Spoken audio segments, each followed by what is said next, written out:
the number one team in baseball. We do. Right here in the city. Phillies. We have the Stanley Cup playoffs going on, NBA playoffs going on. So what are we going to talk about?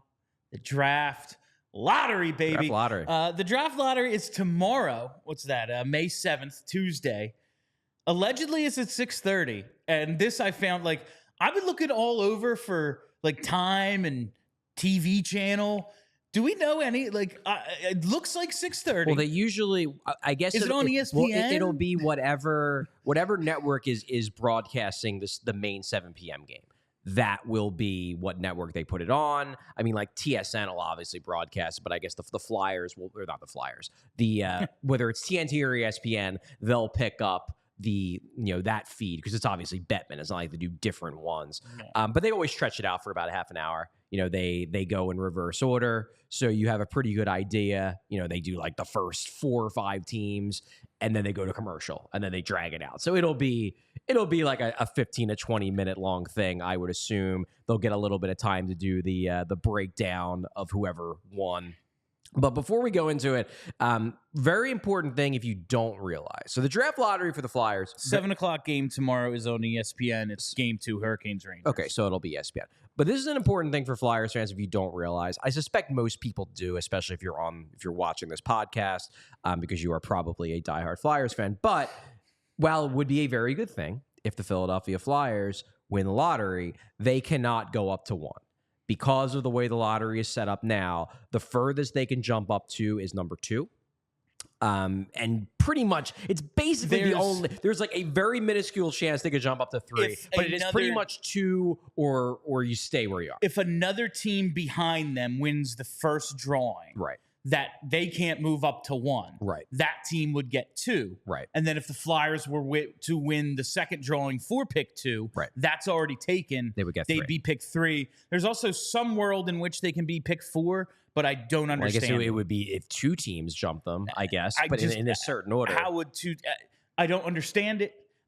Whatever. But that's the only. Yes, but just to be clear, there's a world in which it happens. If you are still dreaming on Macklin Celebrini, that's not going to happen. What if he falls? Why would he fall? I don't know. Maybe I frame him for a crime. Maybe I go on a vandalism spree this summer and just leave Macklin Celebrini's DNA everywhere. How do I get it? I don't know. Did he ever do 23andMe? I do not think. Here's the thing in that situation. Even if Macklin Celebrini, even if at the combine he stumbles and breaks his leg, he's still going number 1. Because the only scenario where he doesn't go number 1 is if, as you kind of imply, they dig up that he's actually a Nazi or something like that. But in that case, but in that case, he ain't going 2 either. That's why that's the thing. There's no way he's either going 1 or he won't be drafted. Because even if he were to get injured, he would still go 1 because he's so much better than everyone else. So that they would still just deal with the injury risk and take him 1 anyway. I think that makes a lot of sense. I'm sure that's probably that's why we need to frame him of something. And I would let Jonesy know that it's fake. This is fake. These social media posts, this rampant vandalism, whatever it is. Actually, it's been me the whole time. You're welcome. Right. I'll take that job in hockey ops whenever you're ready.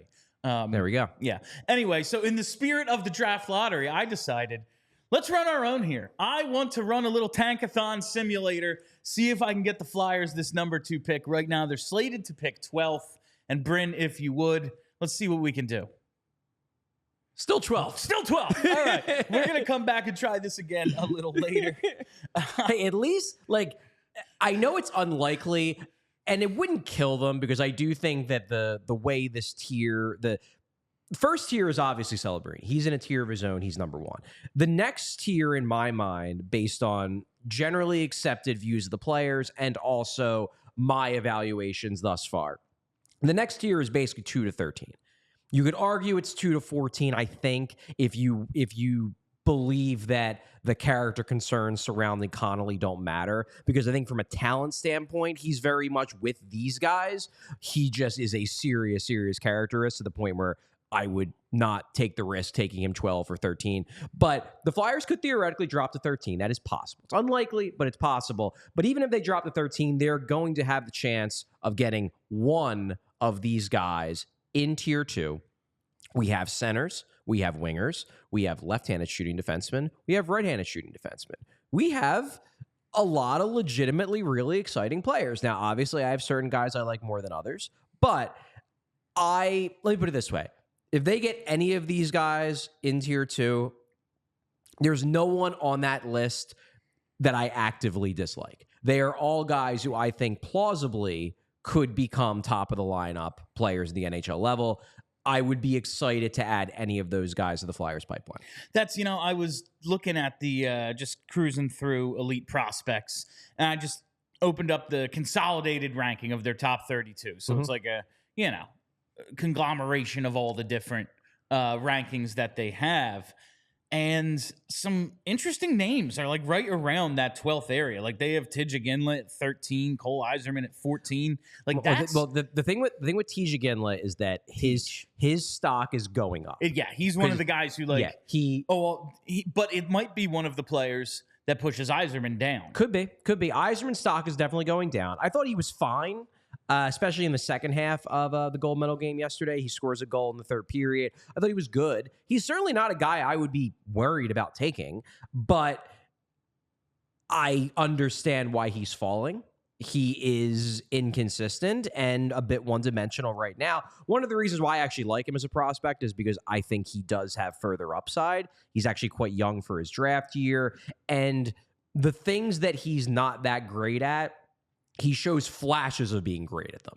It's not like he can't. It's just that he doesn't. And in theory, if you are young for your draft year and you just aren't a great passer all the time, but man, you show flashes sometimes, or you're not awful defensively all the time. You're just awful sometimes.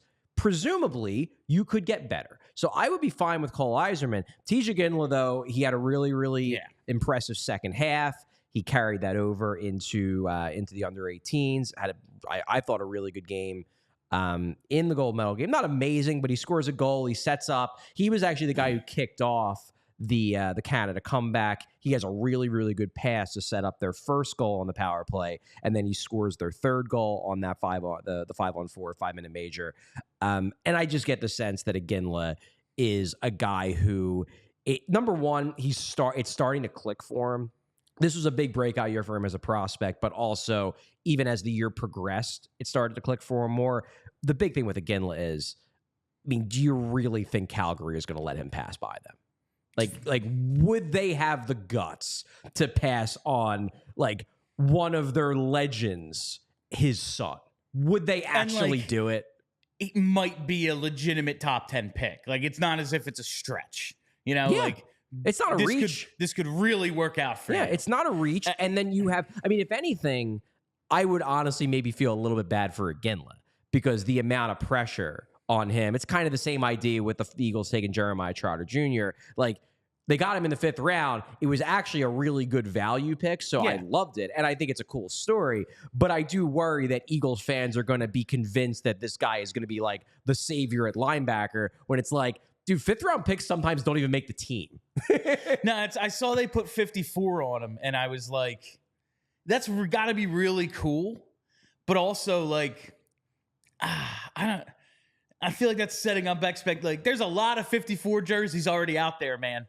Like, people have this jersey, so it's cool for them too. It's just like, it seems like a lot of pressure. I just remember ton of pressure. The guy I remember, another 5th round pick, and I know we're talking about football, but remember when the Eagles... The wrong Matthews brother? No, let me finish, Bill. Remember when the Eagles took CJ Gaddis in the 5th round? This was years ago. He was supposed to be the next Dawkins because he was a safety who went to Clemson. Where Dawkins went. And it was like, oh my God, they got the next Dawkins. And everybody was so pumped. And he didn't even make it out of camp.